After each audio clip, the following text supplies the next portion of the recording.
வணக்கம். மாநிலச் செய்திகள் வாசிப்பவர் ஜமீர் அக்தர்.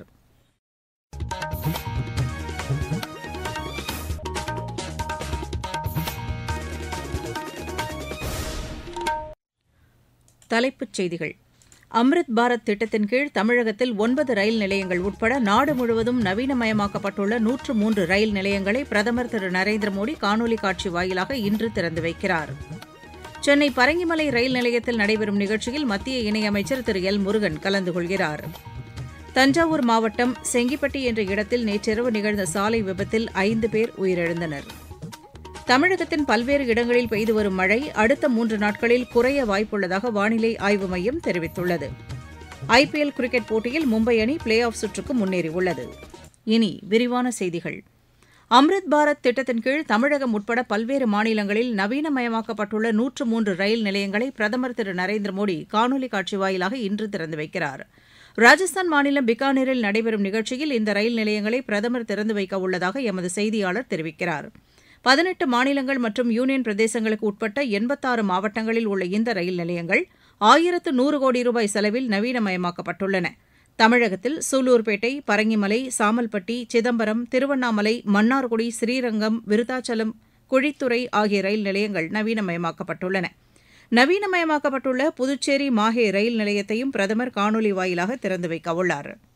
சென்னை பரங்கிமலை ரயில் நிலையத்தில் இன்று காலை நடைபெறும் நிகழ்ச்சியில் மத்திய தகவல் ஒலிபரப்புத்துறை இணையமைச்சர் திரு எல் முருகன் கலந்து கொள்கிறார்.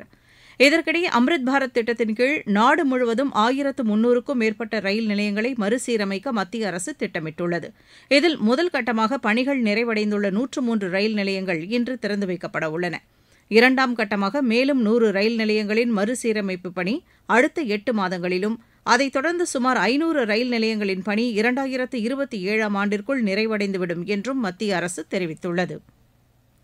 ஆபரேஷன் சிந்தூர் நடவடிக்கை பாகிஸ்தானின் தீவிரவாத ஆதரவு குறித்து உலக நாடுகளுக்கு எடுத்துரைக்கும் வகையில் மத்திய அரசு அமைத்துள்ள 7 கட்சி குழு பிரதிநிதிகள் பல்வேறு நாடுகளுக்கு பயணம் மேற்கொண்டு வருகின்றனர். இதில் ஐக்கிய ஜனதா தளத்தை சேர்ந்த மக்களவை உறுப்பினர் திரு சஞ்சய்குமார் ஜா தலைமையிலான குழு இந்தோனேஷியா, மலேசியா, தென்கொரியா, ஜப்பான் மற்றும் சிங்கப்பூர் நாடுகளுக்கு நேற்று புறப்பட்டுச் சென்றது. சிவசேனா கட்சியைச் சேர்ந்த மக்களவை உறுப்பினர் திரு ஸ்ரீகாந்த் ஷிண்டே தலைமையிலான மற்றொரு குழு ஐக்கிய அரபு எமிரேட், லைபீரியா, காங்கோ மற்றும் சியாரோ லியோன் நாடுகளுக்கு புறப்பட்டனர்.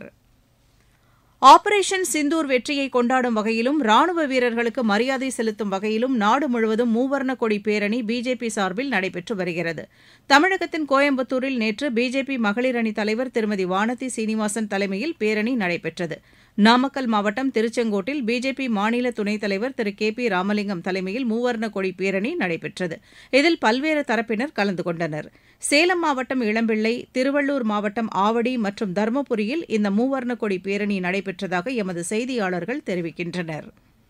நீங்கள் கேட்டுக்கொண்டிருப்பது மாநில செய்தி அறிக்கை. ஆபரேஷன் சிந்தூர் பஹல்காம் தாக்குதல் சம்பவத்தில் நீதி நிலைநாட்டப்பட்டுள்ளது. 9 தீவிரவாத முகாம்கள் அழிப்பு, 100க்கும் மேற்பட்ட தீவிரவாதிகள் ஒழிப்பு, எதிரி படைகளின் கட்டமைப்பு சிதைப்பு, மத்திய அரசின் உறுதிப்பாடு, பாதுகாப்பு படைகளின் செயல்திறன். ஆபரேஷன் சிந்தூர் இது வெற்றி திலகம். முப்படைகளின் வலிமையை போற்றுவோம், வணங்குவோம். தஞ்சாவூர் மாவட்டம் செங்கிப்பட்டி என்ற இடத்தில் நேற்றிரவு நிகழ்ந்த சாலை விபத்தில் 5 பேர் உயிரிழந்தனர், 7 பேர் காயமடைந்தனர். காயமடைந்தவர்கள் தஞ்சாவூர் அரசு மருத்துவக் கல்லூரி மருத்துவமனையில் சிகிச்சைக்காக அனுமதிக்கப்பட்டுள்ளதாக எமது செய்தியாளர் தெரிவிக்கிறார். பெங்களூரிலிருந்து வேளாங்கண்ணி சென்ற சுற்றுலா பயணிகள் வேனானது திருச்சியை கடந்து தஞ்சாவூர் மாவட்டம் செங்கிப்பட்டி பகுதியில் அரசு பேருந்துடன் நேருக்கு நேர் மோதிக்கொண்டதில் சம்பவ இடத்திலேயே 4 பேர் உயிரிழந்தனர். தஞ்சாவூர் மருத்துவக் கல்லூரி மருத்துவமனையில் சிகிச்சைக்காக சேர்க்கப்பட்டிருந்த மேலும் ஒரு ஆண் உயிரிழந்தார். செங்கிப்பட்டி பகுதியில் தார் சாலை அமைக்கும் பணி நடைபெற்று வருவதால் ஒருபுறமாக போக்குவரத்து அனுமதிக்கப்பட்டுள்ளது.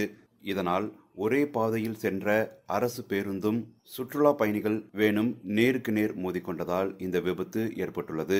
பலத்த காயமடைந்த 7 நபர்கள் தஞ்சாவூர் மருத்துவக் கல்லூரி மருத்துவமனையில் சிகிச்சைக்காக அனுமதிக்கப்பட்டுள்ளனர்.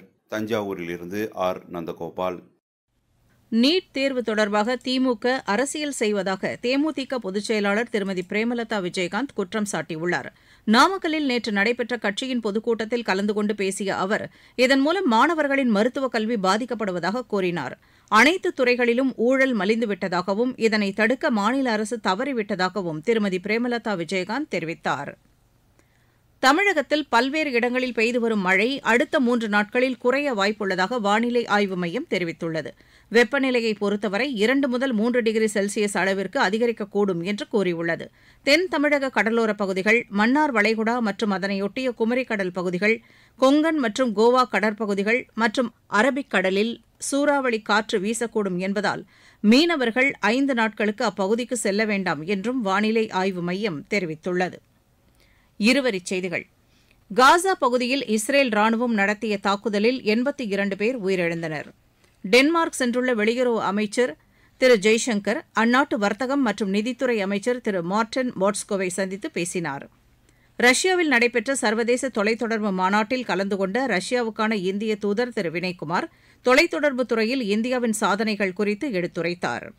தில்லியில் உள்ள பாகிஸ்தான் தூதரகத்தில் பணிபுரிந்து வந்த அந்நாட்டு அதிகாரி ஒருவர் தமது அலுவலுக்கு மாறான செயலில் ஈடுபட்டதை அடுத்து அவரை நாட்டை விட்டு வெளியேறுமாறு மத்திய அரசு உத்தரவிட்டுள்ளது.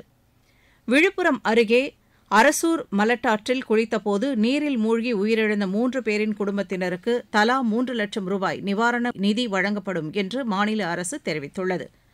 கள்ளக்குறிச்சி மாவட்டம் உளுந்தூர்பேட்டை அருகே தனியார் கல்லூரியில் நடைபெற்ற கல்லூரி கனவு நிகழ்ச்சியில் ஆட்சியர் திரு பிரசாந்த் பங்கேற்று மாணவர்கள் எதிர்காலத்தில் மேற்கொள்ள வேண்டிய நடவடிக்கைகள் குறித்து ஆலோசனை வழங்கினார். திருவண்ணாமலை மாவட்டம் காட்டேரி கிராமத்தில் கனமழை காரணமாக அறுந்து விழுந்த மின்கம்பியை தவறுதலாக மிதித்த 2 பேர் உயிரிழந்தனர். தேனி மாவட்டம் போடிநாயக்கனூர் வட்டத்தில் உங்களை தேடி உங்கள் ஊரில் திட்டத்தின் கீழ் நடைபெற்று வரும் பல்வேறு பணிகளின் செயல்பாடுகளை ஆட்சியர் திரு ரஞ்சித் சிங் ஆய்வு செய்தார். கிருஷ்ணகிரி மாவட்டம் ஆந்திர மாநில எல்லையில் உள்ள சோதனைச் சாவடியில் லஞ்ச ஒழிப்பு காவல்துறையினர் நடத்திய சோதனையில் கணக்கில் காட்டப்படாத 1,43,000 ரூபாய் பறிமுதல் செய்யப்பட்டது. திருப்பத்தூர் மாவட்டம் நாட்ராம்பள்ளி அருகே முறையாக மருத்துவப் படிப்பு படிக்காமல் சிகிச்சை அளித்து வந்த ஒருவர் கைது செய்யப்பட்டார். பெருநகர சென்னை மாநகராட்சியில் விளம்பரப் பலகைகள் அமைப்பதற்கு ஆன்லைன் மூலம் அனுமதி வழங்கும் நடைமுறை நேற்று தொடங்கியது. விளையாட்டுச் செய்திகள். ஐபிஎல் கிரிக்கெட் போட்டியில் மும்பை அணி பிளே ஆஃப் சுற்றுக்கு முன்னேறியுள்ளது. மும்பையில் நேற்றிரவு நடைபெற்ற தில்லி அணிக்கு எதிரான ஆட்டத்தில் அந்த அணி 59 ரன் வித்தியாசத்தில் வெற்றி பெற்றது. முதலில் பேட் செய்த மும்பை அணி நிர்ணயிக்கப்பட்ட 20 ஓவரில் 5 விக்கெட் இழப்பிற்கு 180 ரன் எடுத்தது. அதிகபட்சமாக சூரியகுமார் யாதவ் 73 ரன் எடுத்து ஆட்டமிழக்காமல் இருந்தார். 181 ரன் எடுத்தால் வெற்றி என்ற இலக்குடன் பின்னர் களமிறங்கிய தில்லி அணி 18.2 ஓவரில் 121 ரன்னுக்கு ஆட்டமிழந்தது. மும்பை அணி பந்து வீச்சாளர்கள் சாண்ட்னர், பும்ரா ஆகியோர் தலா 3 விக்கெட்டுகளை வீழ்த்தினர். பிளே ஆஃப் சுற்றுகள் வரும் 29ஆம் தேதி தொடங்குகின்றன. குஜராத், பெங்களூரு, பஞ்சாப் அணிகளும் பிளே ஆஃப் சுற்றுக்கு முன்னேறியுள்ளன.